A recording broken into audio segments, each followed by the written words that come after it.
ഇവിടെ ഒരു ജീവചരിത്രം മുഴുവൻ അദ്ദേഹത്തിൻ്റെ നടത്തിയിട്ടുള്ള കാര്യങ്ങളും മുംബൈയിലും പൂനെയിലും അതിനുശേഷം അമേരിക്കയിലെ ഒറിഗോണിലും അവിടെയൊക്കെ അദ്ദേഹത്തിൻ്റെ പ്രവർത്തനങ്ങൾ, സംഭവങ്ങൾ, അറസ്റ്റുകൾ, കുറ്റകൃത്യങ്ങൾ, ആഹാരത്തിൽ വിഷം കലർത്തൽ തൊട്ട് ലൈംഗിക അരാജകത്വത്തിൻ്റെ പരകോടി എന്ന് വേണമെങ്കിൽ വിശേഷിപ്പിക്കാവുന്ന സംഭവങ്ങൾ, ഇതിലൂടെയൊന്നും കടന്നു പോകാനല്ല ഞാൻ ഉദ്ദേശിക്കുന്നത്.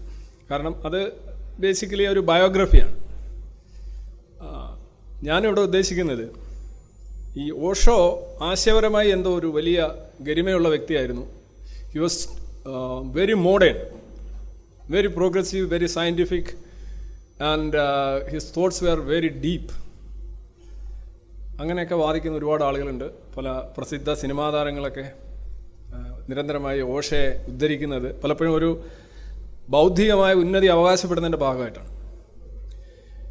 അപ്പോൾ ഈ പരിപാടി തുടങ്ങുന്നതിന് മുമ്പ് ഞാൻ ആദ്യം പറയാൻ ആഗ്രഹിക്കുന്നത്, ആരാണ് ഓഷോ അല്ലെങ്കിൽ രജനീഷ് എന്ന് ചോദിച്ചു കഴിഞ്ഞാൽ, he was actually A pseudo intellectual, ഒരു കപട ബുദ്ധിജീവിയായിരുന്നു. കാരണം ഒരു MA ഫിലോസഫിയൊക്കെ പാസ്സായിട്ട് കോളേജിലൊക്കെ പഠിപ്പിക്കുകയും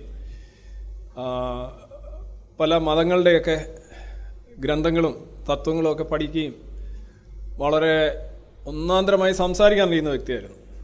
പല കാര്യത്തിലും എന്താ പറയുക, അനിതര സാധാരണമായ പ്രതിഭയുള്ളൊരു വ്യക്തി തന്നെയായിരുന്നു. അല്ലെങ്കിൽ ഇത്രയും വലിയ കോലാഹലവും കോളിളക്കവും ചരിത്രവും ഒന്നും ഉണ്ടാക്കാൻ സാധിക്കില്ല. ആളുകളെ ആകർഷിക്കുന്ന കാര്യത്തിലും ആളുകളെ അഡിക്റ്റാക്കുന്ന കാര്യത്തിലും ഫേക്കായിട്ടുള്ള സാധനങ്ങൾ വിറ്റ് വിജയിക്കുന്ന ആളുകൾ ഒരുപാടുണ്ട്. അങ്ങനെ ഒരാളായിരുന്നു രജനീഷ്. രജനീഷിൻ്റെ കുറിച്ച് വ്യക്തിപരമായ ഒരു വിചാരണ ഞാൻ ഇവിടെ ചെയ്യുന്നില്ല.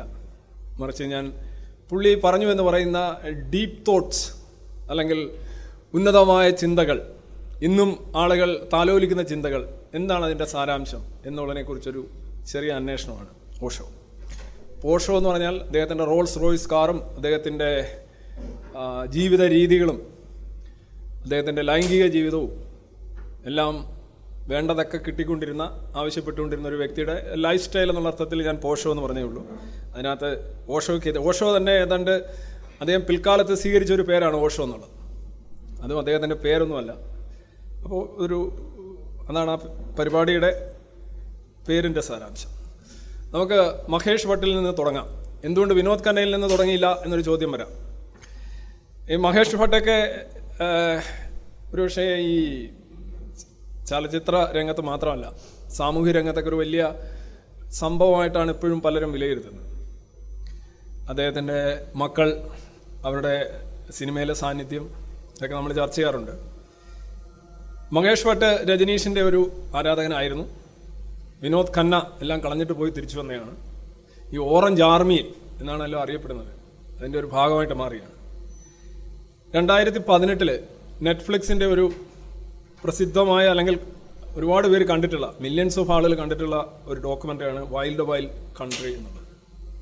അത് 6 പാർട്ടുള്ള ഒരു വീഡിയോ ആണ്. നിങ്ങൾ കണ്ടിട്ടുണ്ടാകുമെന്ന് ഞാൻ കരുതുന്നു.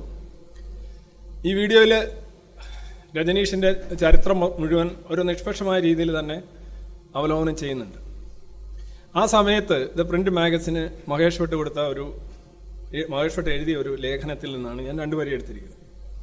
അദ്ദേഹം പറയുന്നത്, Rajneesh was a great success story. He had guts, but at the end of the day he was a mere pleasure peddler, an entertainer par excellence, a wordsmith എന്ന് പറഞ്ഞാൽ വാക്കുകൾ ഇങ്ങനെ എന്താ പറയുക, ഈ വായിൽ പ്രിൻ്റർ ഫിറ്റ് ചെയ്ത ആൾക്കാർ എന്നൊക്കെ നമ്മൾ പറയാറുണ്ട്. ഇങ്ങനെ അടിച്ചടിച്ച് വിടാനുള്ള കഴിവ്. Wordsmith who took his followers to a promised land but could not open the doors of heaven for them, like a മോസസും ഇങ്ങനെയാണ് ആളുകളെ ഇങ്ങനെ എലികളെ അല്ല ഫ്ലൂട്ട് ഊതി ആളുകളെ ഇങ്ങനെ കൊണ്ടുപോയി കടലിൽ കൊണ്ടുവന്ന് ചാടിക്കുന്ന ആളുകളുണ്ടല്ലോ. അതേപോലെ തൻ്റെ അനുയായികളെ കൊണ്ടുപോയി സ്വർഗത്തിനടുത്തെത്തിച്ചു. പക്ഷെ ആ കഥകൾ തുറന്നു കൊടുക്കാൻ അദ്ദേഹത്തിന് സാധിച്ചില്ല. ആളുകളും കോഞ്ഞാട്ടയായി, പുള്ളിയും കോഞ്ഞാട്ടയായി എന്നുള്ളതാണ്. എല്ലാ പ്രവാചകന്മാരും അങ്ങനെയായിരുന്നു. ആരും അവർ പറഞ്ഞ കാര്യം നിറവേറ്റിയിട്ടില്ല. Whether it is Jesus or Moses or whatever is, എല്ലാവരും ഇങ്ങനെയായിരുന്നു. വാഗ്ദാനങ്ങളുടെ ഒരു പെരുമഴ അവരുടെ ജീവിത കാലഘട്ടത്തിൽ അവർക്ക് ഒരുപാട് അംഗീകാരവും സ്വീകാര്യത ഉണ്ടാക്കിയിട്ടുണ്ട്. പക്ഷെ അവരാരും തന്നെ ആ ഹരണക്രിയ പൂർണ്ണമായും ചെയ്തിട്ടില്ല. ആ ചെയ്യാതിരുന്നത് പലപ്പോഴും ഈ ഉപ്പ് തിന്നിട്ട് വെള്ളം ദാഹിക്കുന്ന മനുഷ്യരെ പോലെ ഈ അനുയായികൾ വീണ്ടും അവരുടെ പുറകെ പോകാനും അവരുടെ ഗ്രന്ഥങ്ങൾ വായിക്കാനും അവരുടെ ആശയങ്ങൾ തൂരാനും കാരണമായിട്ട് വരുന്നുണ്ട്. സോ അദ്ദേഹം അതിന് കാരണമായിട്ട് പറയുന്നത്, there is a need in people to look for spiritual solace. Gurus play a social role and so do the prostitute. മനുഷ്യരിൽ ആത്മീയമായ ഒരു ആശ്വാസം കണ്ടെത്താൻ മനുഷ്യരെല്ലാവരും ആഗ്രഹിക്കുന്നുണ്ട്. ഈ ഗുരുസ് എന്ന് പറയുന്ന ടീം അവർ ആ ഒരു ഗ്യാപ്പ് ഫില്ല് ചെയ്യുകയാണ് ചെയ്യുന്നത്. ഇത് തന്നെയാണ് അഭിസാരികൾ, ലൈംഗിക തൊഴിലാളികളും ചെയ്യുന്നത്. ഒരു ആവേശത്തിന് ഒരു ആശ്വാസം ഉണ്ടാക്കുന്നു, ഒരു വിക്ഷോഭത്തിന് ഒരു ശാന്തി ഉണ്ടാക്കുന്നു. എന്തോ ഒന്ന് നിങ്ങളിലുണ്ട്, അതിനൊരു പരിഹാരം അയാളിലുണ്ട്. അതൊരു അഭിസാരികയാണെങ്കിലും കൊള്ളാം, ഒരു ഗുരു ആണെങ്കിലും കൊള്ളാം എന്നാണ് മഹേഷ് ഭട്ട് പറയുന്നത്. Seeing God himself handcuffed and stripped of his regal robes may have filled people with delight. But to me, those images were a confirmation that if you dare to cross swords with the swashbuckling state of America, it would do everything in the book to humiliate and beat you to pulp. എല്ലാവരും രജനീഷിൻ്റെ കയ്യിൽ വിലങ്ങൊക്കെ അണിയിച്ചുകൊണ്ട് പോകുന്ന രംഗം കണ്ട് സന്തോഷിക്കുന്ന ഒരുപാട് പേരുണ്ടാകാം. പക്ഷെ ഞാനങ്ങനെ അതിനെ കാണുന്നില്ല. മറിച്ച് അമേരിക്കൻ സ്റ്റേറ്റുമായി ആരെങ്കിലും ഏറ്റുമുട്ടിക്കഴിഞ്ഞാൽ നിങ്ങളെ അക്ഷരാർത്ഥത്തിൽ തൊലിയുരിച്ച് അപമാനിച്ച് നശിപ്പിക്കാൻ അതിന് കഴിയും എന്നുള്ളതാണ് ഞാൻ രജനീഷിൻ്റെ ആ വീഴ്ചയിൽ കാണുന്നത് എന്നാണ് പറയുന്നത്. അപ്പോൾ ഹി വാസ് ഒരു ഡിസൈപ്പിൾ ആയിരുന്നു, ഒരു അഡ്മയർ ആയിരുന്നു, ഒരു ഭക്തായിരുന്നു. ഇപ്പോൾ അങ്ങനെയല്ല, രജനീഷ് ഫിൽട്ടർ ഔട്ട് ആയി. അപ്പോൾ അതിനെക്കുറിച്ച് അദ്ദേഹം മൊത്തത്തിൽ പറയണം. അമേരിക്കൻ സ്റ്റേറ്റാണ് ശരിക്കും രജനീഷിനെ നശിപ്പിച്ചത് എന്നുള്ള അർത്ഥത്തിലാണ്. ഞാൻ ബയോഗ്രഫിയിലേക്ക് പോകുന്നില്ല, ബട്ട് സ്റ്റിൽ ഇതൊരു ഇതാണ്. കാര്യം അവസാനം രജനീഷ് അമേരിക്കയിലെ ഒറിഗോണിൽ നിന്ന് പുറത്താകുന്നത് ഈ മാ ഷീല എന്ന് പറയുന്ന വ്യക്തി ഈ അടുത്തിടെയൊക്കെ മാതൃഭൂമി ആഴ്ചപ്പതിപ്പിൻ്റെ ഞായറാഴ്ചത്തെ ഒരിതുണ്ട്, ഞായറാഴ്ച പേജ് ഒരെണ്ണമുണ്ട്. അതിനകത്തൊരു ഫുൾ പേജ് ഇൻ്റർവ്യൂ ഒക്കെ അവരെ നിങ്ങൾ കണ്ടിട്ടുണ്ടാകും. 2 ആഴ്ചയേ ഉള്ളൂ, ഞാനത് എടുത്ത് എൻ്റെ ബാഗിൽ വെച്ചിട്ടുണ്ട്. അപ്പോൾ അതിൽ ഇവരായിരുന്നു അവരെ രണ്ടാം സെക്രട്ടറി. അതിന് മുന്നേ ഒരു ലക്ഷ്മി എന്ന് പറയുന്ന വേറെ ഒരു സ്ത്രീയായിരുന്നു. അങ്ങനെ സെക്രട്ടറിമാർ വളരെ ഇമ്പോർട്ടൻ്റ് ആയിരുന്നു ഇദ്ദേഹത്തിൻ്റെ ലൈഫ്. ഇവരാണ് അമേരിക്കയിലേക്കുള്ള എല്ലാ കാര്യങ്ങളും സെറ്റിൽ ചെയ്യുന്നത്. അവിടെ നിരവധി കേസുകളിൽ ഇദ്ദേഹം പെടുന്നുണ്ട്. ഒന്നാമത് വളരെ കുറച്ച് ആളുകൾ മാത്രം താമസിക്കുന്ന ഒരു പർവ്വത പ്രദേശം അല്ലെങ്കിൽ ഒരു മൊട്ടക്കുന്നുകളൊക്കെ നിന്ന ഒരു സ്ഥലത്താണ് ഈ പൂനെയിലെ ആശ്രമം. അതായത് 20,000-നും 30,000-നും ഇടയ്ക്ക് ആളുകൾ വന്നു പോയിക്കൊണ്ടിരുന്ന ഒരു ആശ്രമം മൂടോടെ പിഴുത് 745-750 പേരുടെ വിസയൊക്കെ റെഡിയാക്കിയാണ് പുള്ളി ഈ ഒറിഗോൺ എന്ന് പറയുന്ന അമേരിക്കയിലെ ഒരു സംസ്ഥാനത്ത് പോകുന്നത്. ആൻഡലോപ്പ് എന്നാണ് അതിൻ്റെ പേര്, ആ സ്ഥലത്തിൻ്റെ പേര്. ആൻഡലോപ്പ് എന്ന് പറഞ്ഞാൽ അറിയാലോ, ഒരു മാനാണ്. അപ്പോൾ അവിടെ എല്ലാത്തിലും ഇടപെടുന്ന ആളുകളൊക്കെ അമ്പരൊക്കെ എവിടെ നിന്ന് ഈ കുറേ ആളുകൾ വരുന്നു. എല്ലാവരും ഓറഞ്ച് വസ്ത്രവുമായിട്ട് ഇങ്ങനെ നടക്കുന്നു. ഇങ്ങനെ പറന്ന് ഓവാൽ മോഡൽ ഇങ്ങനെ പോകുന്നു. ആളുകൾ അവിടെ കുറച്ചേ ഉള്ളൂ. പിന്നീട് ആളുകൾ കൂടാൻ തുടങ്ങി, ഓരോരോ കാര്യങ്ങൾ കൊണ്ടുവന്ന് സ്ഥാപിക്കുന്നു, ടെൻറ്റുകൾ കെട്ടുന്നു, കൺസ്ട്രക്ഷൻ നടക്കുന്നു. ഇതൊരു അത്ഭുതം തന്നെയാണ് യഥാർത്ഥത്തിൽ. ആളുകൾക്കൊരു ക്ലൂ ഇല്ല. 81 മുതൽ 85 വരെയാണ് ഒറിഗോണിൽ, 71 മുതൽ 74 വരെയാണ് മുംബൈയിൽ, 74 മുതൽ 81 വരെ പൂന, 81 to 85 ഒറിഗോൺ അമേരിക്കയിൽ. എന്നാലോചിച്ചൊക്കെ ഒരു സാമ്രാജ്യം, ഒരു ആത്മീയ സാമ്രാജ്യമൊക്കെ അതേപടി പൊക്കിയെടുത്ത് കൊണ്ടുവന്ന് അമേരിക്കയിലൊക്കെ സ്ഥാപിക്കുക എന്ന് പറഞ്ഞു കഴിഞ്ഞാൽ അതിനെന്തുമാത്രം പൈസ വേണം. നമ്മൾ ഒരു വിസയൊക്കെ എടുക്കാനായിട്ട്, നമ്മുടെ ജോസഫ് സാറിനൊക്കെ അറിയാം, ഒരു വിസ എടുക്കാനായിട്ടൊക്കെ എന്ത് ബുദ്ധിമുട്ടാണ് ഇന്നത്തെ കാലഘട്ടം അല്ലേ. അവിടെയാണ് ഈ 750 പേരുടെ വിസ. എന്തിനാണെന്ന് ചോദിച്ചു കഴിഞ്ഞാൽ ഒന്നുമില്ല, ഓരോരോ കാരണങ്ങളുണ്ടാക്കും. ഈ ഇമിഗ്രേഷൻ ഫ്രോഡിന് രജനീഷ് അറസ്റ്റിലാവുന്നത് ഇമിഗ്രേഷൻ ഫ്രോഡിനാണ് ശരിക്കും. പക്ഷേ ഈ മാഷീല അവർ 37 മാസത്തോളം അങ്ങോട്ട് ജയിലിൽ കിടന്നിട്ടുണ്ട്. അവർ ചെയ്ത ഒരു കുറ്റം ഭയങ്കര രസമാണ്. അവിടെ ഈ ആൻഡലോപ്പ് എന്ന് പറയുന്ന സ്ഥലത്ത് അവിടെയുള്ള പ്രവിശ്യയിലുള്ള ചില വോട്ടെടുപ്പുകളിൽ അവർ ജയിച്ചിട്ട് ഇവരവിടെ അങ്ങ് ആധിപത്യം സ്ഥാപിക്കുകയാണ്. നമ്മളിവിടെ കോളനികളൊക്കെ ഉണ്ടാക്കുന്നുണ്ട്. എന്നിട്ട് തൊട്ടടുത്ത് കഴിഞ്ഞ വേറൊരു കൗണ്ടി ഇലക്ഷൻ വന്നപ്പം ആ 2 കൗണ്ടി പിടിക്കാനായിട്ട് അവിടെയുള്ള ആളുകൾ അന്ന് പോയി വോട്ട് ചെയ്യാതിരിക്കാനായിട്ട് അവരുടെ ആഹാരത്തിന് മയക്കുമരുന്ന്, ഒരു ബാക്ടീരിയ, സാൽമണല്ലോ എന്ന് പറയുന്ന ഒരു ബാക്ടീരിയ കലർത്തി അവിടെയുള്ള റെസ്റ്റോറൻറ്റുകളിലെല്ലാം ചെന്നിട്ട് രജനീഷ് ഭക്തന്മാർ ഈ പൊടി അതിനകത്തിട്ടു. ഇവർ ആഹാരം കഴിച്ച് വീട്ടിൽ ഇളവി നാശമായിട്ട് കിടന്നു വോട്ട് ചെയ്യാൻ പോയില്ല. ഇതാണൊരു കേസ്. ഇങ്ങനെ പല പല കേസുകളാണ്. ഇമിഗ്രേഷൻ, പോയിസണിങ്, പിന്നെ വയർ ടാപ്പിംഗ് എന്ന് വേണ്ട. എന്തായാലും ഇവർ ഒരു സ്വിറ്റ്സർലൻഡ് പൗരയാണ്, ഇന്ത്യൻ നാഷണാലിറ്റിയാണ്, ഗുജറാത്തുകാരിയാണ്, ഒരു ബെൻ പട്ടേലാണ്, മാഷീല എന്നറിയപ്പെടുന്നു. 2 വിദേശികളായിട്ടുള്ള ഹസ്ബൻഡ്സ് ഉണ്ടായിരുന്നു. എന്നാലും വളരെ അവരിപ്പോഴും ഇൻ്റർവ്യൂ ഒക്കെ കൊടുക്കുന്നുണ്ട്. ഈ അടുത്തിടെയും ഞാൻ കണ്ടിരുന്നു. ഈ 90 ഓസ്ട്രേലിയയുടെ 60 മിനിറ്റ്സ് എന്ന് പറഞ്ഞാൽ അതിനകത്തുണ്ട്. എല്ലാവരും നിങ്ങൾ യൂട്യൂബിൽ ചെന്ന് കഴിഞ്ഞാൽ ഇപ്പോൾ ഇവരെ ഇൻ്റർവ്യൂ ആണ് ഇപ്പോൾ ഒരു സംഗതി. മാഷില്ല, ഇവർ രക്ഷപ്പെട്ടു വരുന്നു. ഇവരെ തള്ളി പറഞ്ഞു രജനീഷ് ഒരു ഘട്ടത്തിൽ തള്ളി പറഞ്ഞിട്ട് ഇവരിപ്പോഴും പറഞ്ഞുകൊണ്ട് നടക്കുന്നത് സീല സീല എന്ന് രജനീഷ് വിളിക്കുന്നു. ആ വിളി കേൾക്കാനായി ഞാൻ കാത്തിരിക്കുന്നു. അതുകൊണ്ട് പുള്ളി ഇപ്പോൾ വിളിക്കുന്നില്ല, പുള്ളി ചത്തുപോയി. അതുകൊണ്ട് ഞാൻ ആ വിളി സ്വയം ഉണ്ടാക്കി കേൾക്കുന്നു. അല്ലേ, അതാണ് ഭക്തൻ്റെ ഒരു ഞാനേ കേട്ടുള്ളൂ, ഞാൻ മാത്രമേ കേട്ടുള്ളൂ എന്ന് പറയുന്ന ഒരു സംഗതി ഉണ്ടാക്കുന്നത്. ആ വിളികളും കാഴ്ചകളും അനുഭവങ്ങളും ഒക്കെ നമ്മൾ ഉണ്ടാക്കുകയാണ്. നമുക്ക് നിസ്സാരമായിട്ട് കഴിയുന്നൊരു കാര്യമാണ്. നമ്മളെപ്പോഴും ഏത് മാനസികാവസ്ഥയിലാണോ ആയിത്തീരാൻ ആഗ്രഹിക്കുന്നത് അത് കൃത്രിമമായി ഉണ്ടാക്കുക അല്ലെങ്കിൽ പുറത്തുണ്ടാക്കുക. ഈ 2 കാര്യങ്ങളാണ് നമ്മൾ എപ്പോഴും ചെയ്യാൻ മുതിരുന്നത്. പുറത്തുണ്ടാക്കാൻ ഇച്ചിരി ബുദ്ധിമുട്ടാണ്. അതുകൊണ്ട് നമ്മൾ അകത്തുണ്ടാക്കും. ഈ അകത്തുണ്ടാക്കുന്നതിലൂടെ പുറത്തില്ലാത്തതിൻ്റെ വേദന നമ്മൾ മറക്കും. ഇത് മനുഷ്യൻ്റെ ഒരു സോഫ്റ്റ്വെയർ ആണ്, അടിസ്ഥാനപരമായ സോഫ്റ്റ്വെയർ ആണ്. അങ്ങനെയാണ് നമ്മളുടെ ഭാവനാ സാമ്രാജ്യങ്ങളെല്ലാം ഉണ്ടാകുന്നത്. 64,000 ഏക്കർ സ്ഥലമാണ് അവിടെ വാങ്ങിച്ചത്. ഇത്രയും പേരെയൊക്കെ കടത്തി അവിടെ കൊണ്ട് എന്ന് ഈ ഇങ്ങനൊരു സംഗതിയൊക്കെ ഉണ്ടാക്കുന്നതിൽ ഇവരുടെ പങ്ക് വളരെ വലുതാണ്. ഒരു ഓർഗനൈസർ എന്നൊക്കെ പറഞ്ഞു കഴിഞ്ഞാൽ ലോകത്തെ നമ്പർ 1 ഓർഗനൈസറാണ് ഈ മാഷീല എന്നൊക്കെ വിലയിരുത്താറുണ്ട്, നിഷ്പക്ഷമായിട്ട് തന്നെ. അന്ന് ഇവർ ഈ കൊടുത്ത ഈ ഫുഡ് പോയിസണിങ്ങിൽ തന്നെ 70,000 ആളുകളാണ് അസുഖം പിടിച്ച് വീട്ടിൽ കിടന്നിട്ട് വോട്ട് ചെയ്യാൻ പോകുമായിരുന്നു. അത് പിന്നീട് കണ്ടെത്തുണ്ടായി. അപ്പോൾ വേണമെങ്കിൽ ഇപ്പോൾ ഇലക്ഷനൊക്കെ വരുന്ന സമയമാണ്, ഒരു നിയോജക മണ്ഡലത്തിലുള്ള മുഴുവൻ ആളുകളെയും നിങ്ങൾക്ക് അന്ന് വോട്ട് ചെയ്യിപ്പിക്കാതിരിക്കാൻ ഇങ്ങനെയൊക്കെയുള്ള ചിലത് സാധിക്കും എന്നുള്ളതാണ്. എന്തായിരുന്നു ഈ അവിടെയൊക്കെ നടന്നുകൊണ്ടിരുന്നത്? പൂനെയിലായാലും പുള്ളി ഭയങ്കര ഒറേഷ്യസ് റീഡറായിരുന്നു, സംശയമൊന്നുമില്ല. BA പാസ്സായി, ജബൽപൂരുകാരനായിരുന്നു, മധ്യപ്രദേശുകാരനായിരുന്നു.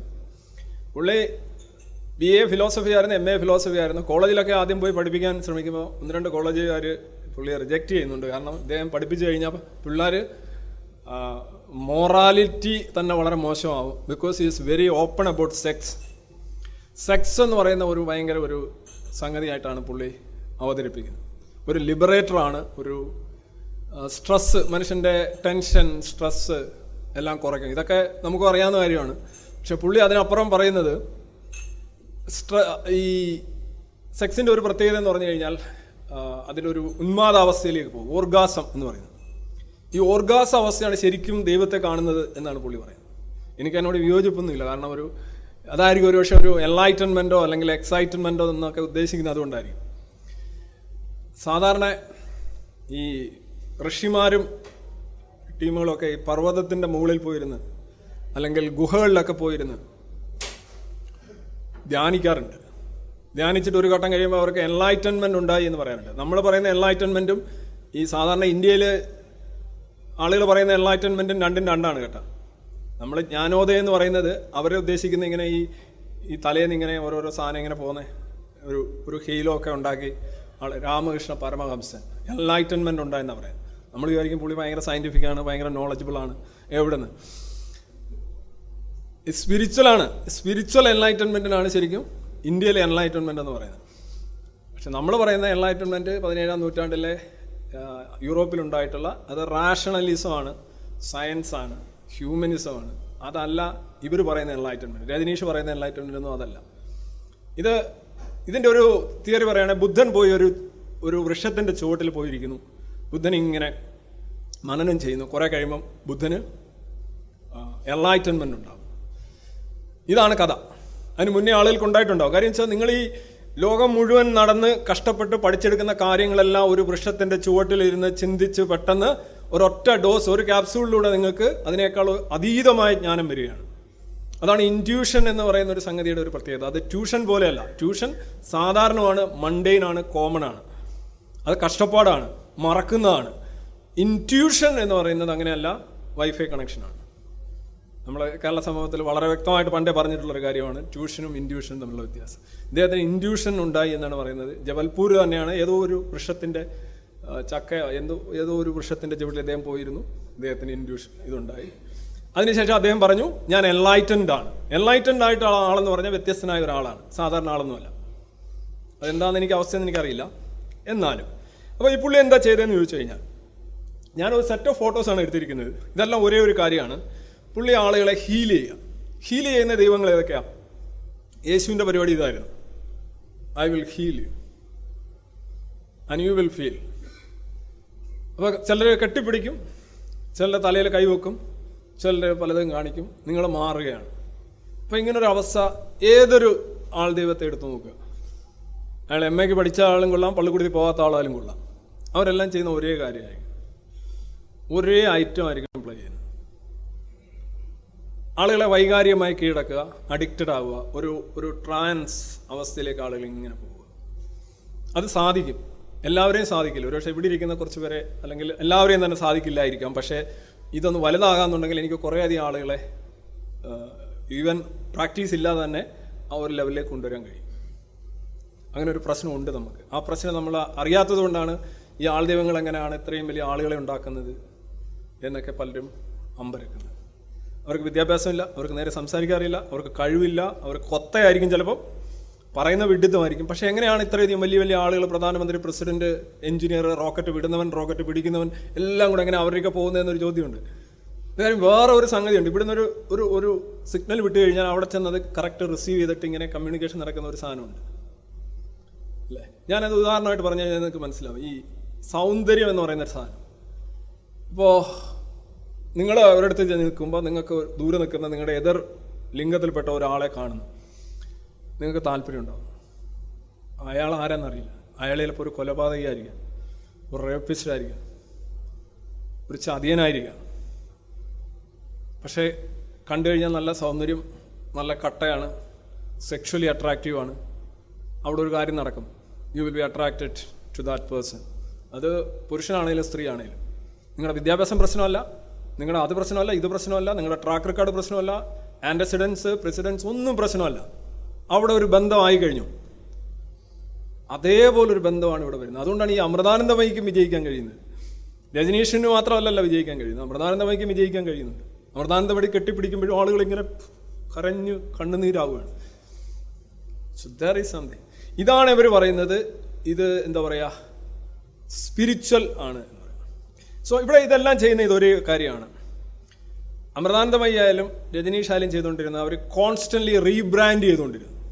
അമൃതാനന്ദമയി എന്താണ് ചെയ്തത്? ആദ്യം അത്ഭുത കഥകൾ ആദ്യം പറഞ്ഞു, അമ്മയുടെ അത്ഭുത കഥകൾ. അമ്മയ്ക്ക് ഉച്ചയ്ക്ക് പരുന്ത് കൊണ്ടുവന്ന് ആഹാരം കൊണ്ടുവന്ന് വെക്കുമായിരുന്നു. മീൻ വാങ്ങിക്കാൻ ചന്തയിൽ പോകേണ്ട, അന്ന് ഫ്രീസറില്ല, ഒന്നുമില്ല, അതുകൊണ്ട് വെട്ടിക്കഴിക്കുക. അതേപോലെ ഒരു കഥകളുടെ ഒരു പുസ്തകം തന്നെ ഉണ്ടായിരുന്നു, 11ഓ 12ഓ എഡിഷൻ തന്നെ. അവിടെ ഇരിക്കുന്ന ഒരു അന്തേവാസി തന്നെ ഇറക്കിയൊരു പുസ്തകം ഉണ്ടായിരുന്നു, മിറക്കിൾസ്. നിങ്ങൾ മിറക്കിൾ ചെയ്യുന്നു, ഞാൻ മിറക്കിൾ ചെയ്യുന്നില്ല. അതാണ് നമ്മൾ തമ്മിലുള്ള വ്യത്യാസം. നമ്മൾ ഈ അസാധാരണമാകണമെങ്കിൽ നമ്മൾ അസാധാരണമായ കാര്യങ്ങൾ ചെയ്യണം, അല്ലെങ്കിൽ നമ്മൾ സാധാരണമായി പോകും. അപ്പോൾ അസാധാരണമാകാനായിട്ട് ഈ ചെയ്യുന്ന കാര്യങ്ങൾ ഒന്നാണ് ഈ മിറക്കിൾസ്. അത് കഴിഞ്ഞിട്ട് ഇപ്പോൾ അമൃതാനന്ദമയും അവരൊരു മിറക്കിളും ചെയ്യുന്നില്ല, മിറക്കിൾ ചെയ്യേണ്ട കാര്യമില്ല, അതിൻ്റെ കാലം കഴിഞ്ഞു. അവരിപ്പോൾ ചെയ്യുന്ന എന്താണ്, ഹോസ്പിറ്റൽസ്, വിദ്യാഭ്യാസ സ്ഥാപനങ്ങൾ, ട്രേഡ്, അങ്ങനെയൊക്കെയുള്ള കാര്യങ്ങൾ. അമ്മ ഒരു സാധാരണ സ്ത്രീയാണ്, അമ്മയ്ക്ക് പ്രത്യേകതയൊന്നുമില്ല, അമ്മ ദൈവമാണെന്ന് ഒരിക്കലും പറഞ്ഞിട്ടില്ല. അമ്മ സാധാരണത്തെ, പക്ഷേ അമ്മയുടെ അടുത്ത് ആൾ വരുന്നുണ്ടോ? ഒരു കാര്യം വെച്ചാൽ ഇങ്ങനെ വളർന്ന് വന്ന് ഒരു ഘട്ടം ആവുന്നത് വരെ നിങ്ങൾ എന്ത് ചെയ്യുന്നു എന്നുള്ളത് അതവിടെ ബാധകമല്ല. ചിലപ്പോൾ നമ്മൾ കുട്ടികളുടെ കണക്ക് തന്നെയാണ്. നമ്മൾ ഫാരക്സ് കഴിക്കുന്ന ഒരു സമയം ഉണ്ടാവും. പക്ഷേ ഇപ്പോൾ നമ്മൾ 30 വയസ്സൊക്കെ ആയി കഴിഞ്ഞ് മീശയും പിരിച്ചുകൊണ്ട് ആരെങ്കിലും ഫാരക്സും കഴിച്ചുകൊണ്ട് നടക്കുമോ? ഇല്ല. അപ്പോൾ ഈ മിറക്കിൾസിൻ്റെ ഒന്നും ആവശ്യമില്ല, ആ ഒരു ഘട്ടത്തിലെത്തിക്കഴിഞ്ഞു. ഇതുപോലെ തന്നെയായിരുന്നു രജനീഷിൻ്റെ കാര്യം. റീബ്രാൻഡ് ചെയ്തുകൊണ്ടിരുന്നു. ആദ്യം ആചാര്യ രജനീഷായിരുന്നു, പിന്നെ ഭഗവാനായപ്പോൾ കുറേ ആളുകൾ വിട്ടുപോയി. അവർക്ക് ഈ ഭഗവാൻ എന്ന് കേൾക്കുമ്പോൾ വലിയ ബുദ്ധിമുട്ടാണ് ഇന്ത്യക്കാർക്ക്. അപ്പോൾ അദ്ദേഹം പറഞ്ഞു, നിങ്ങളുടെ ഈഗോ കാരണമാണ് നിങ്ങൾ വിട്ടുപോകുന്നത്, എന്നെ ദൈവമായിട്ട് അംഗീകരിക്കാൻ നിങ്ങൾക്ക് ബുദ്ധിമുട്ടുണ്ട്. കാരണം നിങ്ങൾക്ക് വിവരമില്ല. കാരണം എന്താണ്, നിങ്ങൾ തന്നെയാണ് ദൈവം, നിങ്ങൾ ദൈവമാണ്, നിങ്ങളൊരു ഭഗവാനാണ്. തീർന്നില്ലേ കഥ? നിങ്ങളും ഭഗവാനാണ്, ഞാനും ഭഗവാനാണ്. ഞാൻ ഭഗവാനാണെന്ന് തിരിച്ചറിഞ്ഞു, ഐ ആം എൻലൈറ്റൻഡ്. നിങ്ങൾ തിരിച്ചറിയുന്നില്ല, നിങ്ങളെപ്പോഴും വെറും പാഴാണെന്ന് പറഞ്ഞ് നടക്കുന്നു. പുള്ളി പറഞ്ഞ ലോജിക്കല്ലേ? കാര്യം പുള്ളി പറഞ്ഞ ഈ പുള്ളി ഒരുപാട് കാര്യങ്ങൾ പുതുതായിട്ട് പറഞ്ഞു എന്നാണ് പറയുന്നത്. എപ്പോഴും ഒരു ആൾ ദൈവത്തിൻ്റെ ഒരു കൾട്ട് ഗുരുവിൻ്റെ കരുത്തെന്ന് പറഞ്ഞാൽ ആരാണെന്ന് ചോദിച്ചു കഴിഞ്ഞാൽ അയാളല്ല. ഈ പുള്ളി ആസ്മയൊക്കെ പിടിച്ച് വളരെ ഫ്രജൈലായിട്ടുള്ള ആൾക്കാരാണ്. 70കളുടെ തുടക്കത്തിൽ തന്നെ ആസ്തമാറ്റിക്, മുംബൈയിലേക്ക് നിന്ന് പുള്ളി പൂനെയിലോട്ട് പോകുന്ന തന്നെ ഈ ആസ്മയും അങ്ങനെയൊക്കെയുള്ള കാര്യം, ശല്യം, ആരോഗ്യ പ്രശ്നങ്ങൾ കാരണമാണ്. അപ്പോൾ അത്ര ഫ്രജൈലായിട്ടുള്ള ഒരു മനുഷ്യൻ ഇത്രയധികം ഒരു ബോഡി ഗാർഡൊക്കെ ഉണ്ടായിരുന്നു, കുറേ വലിയ വലിയ ആളുകൾ. അതിൻ്റെ ഇടയ്ക്ക് ഇങ്ങനെ അദ്ദേഹം ഇങ്ങനെ നടക്കുകയാണ്. അവരല്ലേ ഈ ആന വലിയ ആനയായിരിക്കും, പക്ഷെ ഒരു തോട്ടിയും ഒരു എഴുന്നേറ്റ് നടക്കാൻ വയ്യാത്ത സ്പിരിച്വലിസ്റ്റ് ആയിട്ടുള്ള ഒരു ആനക്കാരനും കാണും. ഇടയ്ക്ക് ചിലപ്പോൾ ആനയ്ക്കും കൊടുക്കും. അങ്ങനെ ഒരു പ്രത്യേകതയാണ്. ഇതിലേതെങ്കിലും ഒരാൾ സ്പിരിച്വലിസ്റ്റ് ആണെങ്കിൽ നമുക്ക് അപകടം ഒഴിവാകാതെ പോകാം. രണ്ടുപേരും സ്പിരിച്വലിസ്റ്റ് ആവുന്ന അവസ്ഥയുണ്ട്. ആനയും ഒരു ലെവലിലേക്ക് മാറും. എപ്പോഴും അനുയായികൾ അല്ലെ ഭക്തർ ആണ് ദൈവങ്ങളെ ഉണ്ടാക്കുന്നത്. ഭക്തനില്ലെങ്കിൽ ദൈവമില്ല. എസെൻഷ്യൽ കണ്ടീഷനാണ്. അപ്പോൾ എവിടെയെങ്കിലും ഒരു ദൈവം ഉണ്ടെങ്കിൽ അപ്പോഴേ ആലോചിച്ചോണം, അവിടെ കുറേ ഭക്തന്മാരുണ്ട്. എവിടെയെങ്കിലും ഒരു ദൈവം സമ്പന്നനാണെങ്കിൽ അപ്പോഴേ ആലോചിച്ച് നോക്കണം, അവരുടെ ഭക്തന്മാർ സമ്പന്നരാണ്. എവിടെയെങ്കിലും ഒരു ദൈവത്തിന് ഒരുപാട് പൊളിറ്റിക്കൽ പവർ ഉണ്ട് എന്ന് ആരെങ്കിലും പറഞ്ഞാൽ അപ്പോഴേ ഓർത്തോണം, അവരുടെ ഭക്തർ പൊളിറ്റിക്കലി ഭയങ്കര ലോക്കൽ കമ്മിറ്റിക്ക് മേളിൽ നിൽക്കുന്ന ആളുകളാണ്. അങ്ങനെ ചിന്തിക്കണം. കാരണം ഇവന്റെ കഴിവാണ് അവന്റെ കഴിവ്. അവനെ ഉണ്ടാക്കുന്ന ഇവനാണ്. അമൃതാനന്ദമയി സ്വയംഭൂ ഒന്നുമല്ല. അമൃതാനന്ദമയി ഉണ്ടാക്കി ഇങ്ങനെ വെച്ചിരിക്കുകയാണ്. കൺസ്ട്രക്റ്റാണ്. ഈ കൺസ്ട്രക്റ്റിന് മൊത്തം പില്ലേഴ്സ് എന്ന് പറയുന്നത്, അതിൻ്റെ തൂണുകൾ എന്ന് പറയുന്നത് ഈ ഭക്തന്മാരാണ്. അമൃതാനന്ദമയി നാളെ വിട്ടിട്ട് പോയാലും പറയും, എനിക്കിത് വയ്യ, എനിക്ക് എന്ത് ഇതാണ് ഞാൻ ചെയ്യുന്നത് എന്ന് അമൃതാനന്ദമയി എന്നെ പറയുകയാണ്. എനിക്ക് ആത്മനിന്ദ തോന്നുന്നു എന്ന് പറഞ്ഞാൽ പോലും അത് അമ്മയുടെ വിനയം എന്ന് മാത്രമേ. അമ്മ അങ്ങ് ഉയരങ്ങളിലെത്തിയപ്പോൾ അമ്മയ്ക്ക് വിനയം കൂടി കൂടി വന്നു എന്നേ പറയുള്ളൂ. അല്ലാതെ ഒരിക്കലും അത് എല്ലാത്തിലും ഇങ്ങനെയാണെന്നേ. ജ്യോതിഷത്തിലായാലും എല്ലാ സംഗതി ഇങ്ങനെയാണ്. സോ ഇദ്ദേഹം കോൺസ്റ്റൻ്റായി റീബ്രാൻഡ് ചെയ്തുകൊണ്ടിരുന്ന ആളാണ്. ബട്ട് ഹി വാസ്, അതുപോലെ തന്നെ ചെയ്യുന്ന കുറ്റകൃത്യങ്ങളും മാറിക്കൊണ്ട്. ആദ്യം പോയിസണിങ് ആയിരുന്നു, election fraud, immigration fraud, wire tapping, drug trafficking, torture, അത് എല്ലാ സാധനവും എന്തെങ്കിലും ബാക്കിയുണ്ടെങ്കിൽ അത് ബാക്കി ആൾ ദൈവങ്ങൾ ഇപ്പോൾ ചെയ്യുന്നുണ്ട്. ഇതെല്ലാ ആശ്രമങ്ങളിലും ഒരു കാര്യം നടക്കുന്നത്. ഈ രജനീഷിൻ്റെ ആശ്രമത്തിൽ എന്ന് പറഞ്ഞാൽ സെക്ഷൽ സോഷ്യലിസമാണ്. പുള്ളി അത് ഞാൻ പറയാൻ പറഞ്ഞു. ഈ എന്നോടൊരാൾ ചോദിച്ചത്, നിങ്ങളെ ഈ ഓഷോയുമായി ബന്ധപ്പെട്ട പല കാര്യങ്ങളും നിങ്ങൾ പറയാറുണ്ടല്ലോ എന്ന് ചോദിച്ചപ്പോൾ ഞാൻ ചോദിച്ചു, അതെന്താണ്? നമുക്ക് വലിയ പിടുത്തമില്ലാത്ത ആളാണ്. അല്ല, നിങ്ങൾ ക്യാപിറ്റലിസത്തെയൊക്കെ നിങ്ങൾ പിന്തുണയ്ക്കാറില്ലേ? ഉണ്ട്. ഓഷോ ഇതൊക്കെ എത്രയോ വർഷങ്ങൾക്ക് മുമ്പ് പറഞ്ഞ കാര്യം എന്നറിയോ? ഞാൻ പറഞ്ഞു, ഓഷോ അതായത് ഒരാൾ എന്തെങ്കിലും അയാൾ പറഞ്ഞത് കാര്യവും നമ്മൾ പറഞ്ഞ കാര്യവും ഏതെങ്കിലും തമ്മിൽ ഒന്ന് ഒത്തു വന്നാൽ അയാളാണ് നമ്മൾ, അയാൾ പറയുന്നതാണ് നമ്മൾ പറയുന്നതെന്ന് വരുത്തി തീർക്കുന്ന ഒരു സംഗതി ഉണ്ടല്ലോ. ശരിയാണ്. ഓഷോ ഭയങ്കര ഈ സോഷ്യലിസം എന്ന് പറയുന്ന ഒരു ശരിക്കും ഒരു മെനാസാണെന്ന് പറഞ്ഞ വ്യക്തിയാണ്. ഇന്ത്യയെ പോലുള്ള ഒരു രാജ്യത്തിന്, ഇന്ത്യയെ പോലെ നല്ല ഏതൊരു രാജ്യത്തിനും വെൽത്ത് ക്രിയേഷൻ ഉണ്ടാവണം. അതിന് ഏറ്റവും ശരിയായ മാർഗം ക്യാപിറ്റലിസമാണെന്നും സോഷ്യലിസം ഒരു ബദൽ മാർഗമേ അല്ല എന്ന് പച്ചയ്ക്ക് പറഞ്ഞിട്ടുള്ള ആളാണ് രജനീഷ്. അക്കാര്യം രജനീഷ് പറഞ്ഞിട്ടുണ്ട്. പുള്ളി പറഞ്ഞിട്ടുണ്ട്, ഈ beggars do not come to me, the poor do not come to me because the gap is too huge. So I am the god of the rich, I am the guru of the rich എന്ന് പുള്ളി തന്നെ പറഞ്ഞിട്ട്. അതിനെന്താ കുഴപ്പം? വളരെ ഓപ്പണാണ്. എൻ്റെയൊക്കെ ഒരിക്കലും പാവപ്പെട്ടവർ വരുന്നില്ല. കാരണം അവർക്ക് കൊടുക്കാൻ എൻ്റെ കയ്യിലൊന്നുമില്ല എന്നല്ല പുള്ളി പറഞ്ഞത്, എനിക്ക് തരാൻ അവരുടെ കയ്യിലൊന്നുമില്ല. പാവപ്പെട്ട വന്നിട്ട് എന്ത് കാര്യം? വന്നിരുന്ന് കുറേ നേരം ഇരുന്നിട്ട് എൻ്റെ ഒരു 5 മണിക്കൂർ അല്ലെ 4 മണിക്കൂറും ഒക്കെ ഇരുന്ന് അതും ഇതുമൊക്കെ പറഞ്ഞ് കേട്ടിട്ട് എൻ്റെ സമയം, time, money and energy wasted. അത് അങ്ങനല്ല. പൈസ ഉള്ളം വന്നു കഴിഞ്ഞാൽ അവൻ ഇങ്ങോട്ട് ചാർജ് തരാനുണ്ട്. നിങ്ങൾ കുത്തുന്നത് എങ്ങോട്ടാണ്? ചാർജിലല്ലേ കൊണ്ടുപോയി കുത്തുന്നത്? അതോ നിങ്ങളുടെ ചാർജ് എടുക്കുന്നില്ലാന്ന് കൊണ്ടുപോയി കുത്തുന്നത്? മനസ്സിലായി? ഇങ്ങനെ ഇങ്ങോട്ട് ഒഴുകി പോകത്തല്ല ഉള്ളൂ. അപ്പോൾ പുള്ളി പറഞ്ഞു, അങ്ങനെ ഞാൻ പണക്കാരുടെ ഗുരു ആണ്. അതുപോലെ തന്നെ പുള്ളി പറഞ്ഞു, ബി സ്പിരിച്വൽ ആൻഡ് റിച്ച്. എന്താ കുഴപ്പം? സ്പിരിച്വൽ എന്ന് പറഞ്ഞാൽ റിജക്ഷൻ അല്ല. ഈ സ്പിരിച്വലിസം പലരും പറഞ്ഞുകൊണ്ട് റിജക്ഷൻ ആണ്. ഈ പറഞ്ഞോണം ചിത്തവൃത്തി നിരോധം, എല്ലാ കാമനകളെയും നിരോധിക്കുക, അതൊക്കെയാണ് സ്പിരിച്വാലിറ്റി എന്ന് പറഞ്ഞത്. പുള്ളി അങ്ങനെയല്ല പറഞ്ഞത്. എല്ലാ കാമനകളെയും അഴിച്ചുവിടുക, റിപ്രസ് ചെയ്യേണ്ട, റിജക്റ്റ് ചെയ്യേണ്ട, സപ്രസ് ചെയ്യേണ്ട, ഒപ്രസ് ചെയ്യേണ്ട, കംപ്രസ് ചെയ്യേണ്ട, ലിബറേറ്റ് ചെയ്യുക. പഞ്ഞി വെക്കുന്നത് വരെ ജീവിതം ആസ്വദിക്കുക. അല്ല, അതൊന്നും നമുക്ക് എതിർപ്പില്ല. പക്ഷെ ഈ പറഞ്ഞ